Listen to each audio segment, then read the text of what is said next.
I'm going to demonstrate now the difference between the feedback and the feed-forward compression, and also the effect of the tilt control on the sidechain. The first thing is going to be the dry signal of the mix.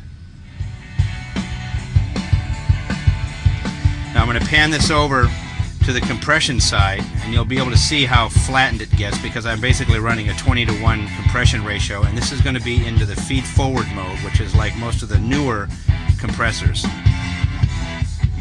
Now you can hear the pumping. Now I'm going to pan this over to the feedback position. You'll be able to pan between feed-forward and feedback with the TXC compressor. Now you can see most of the pumping has gone away, but it's still compressed compared to the original.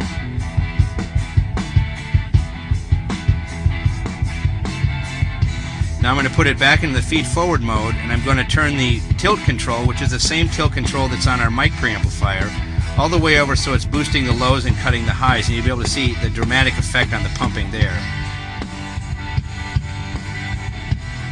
Now you can see that sounds like, a lot of the compressors that people use nowadays.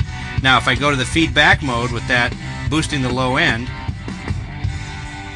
you see the effect isn't as bad. Now if I go feed forward and I boost the highs and cut the lows, you see the low end came back up again. It doesn't pump as much. Now if I go to the feedback mode with the tilt with the high end boosted,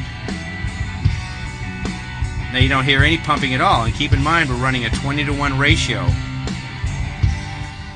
That's the original. Now here's a mix where the snare appears to be too loud in the mix. Now all of a sudden you pull the snare back and the mix doesn't sound that different. Now again, these are all extreme settings with very fast attack and release and a very high ratio. If you play with it more, you can get a lot more subtle effects with it. But that's just an example of how the tilt control and how the feed forward and feedback compression affects a mix.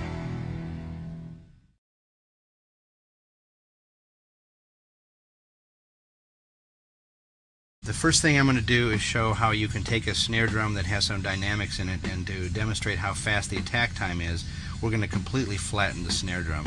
I've already got it set up right now. The attack time is set at about 50 microseconds. Now this is the normal snare sound, and I'm going to pan the input compressor mix control over to compressor so you can see how it flattens it.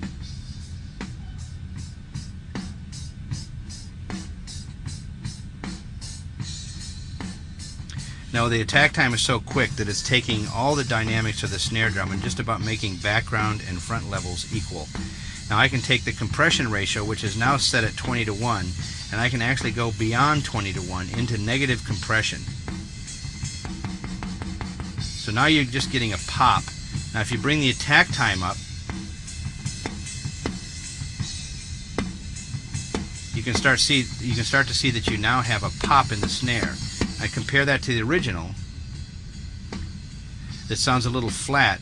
You can blend that pop in, and now you've actually recovered the pop that was once flattened before.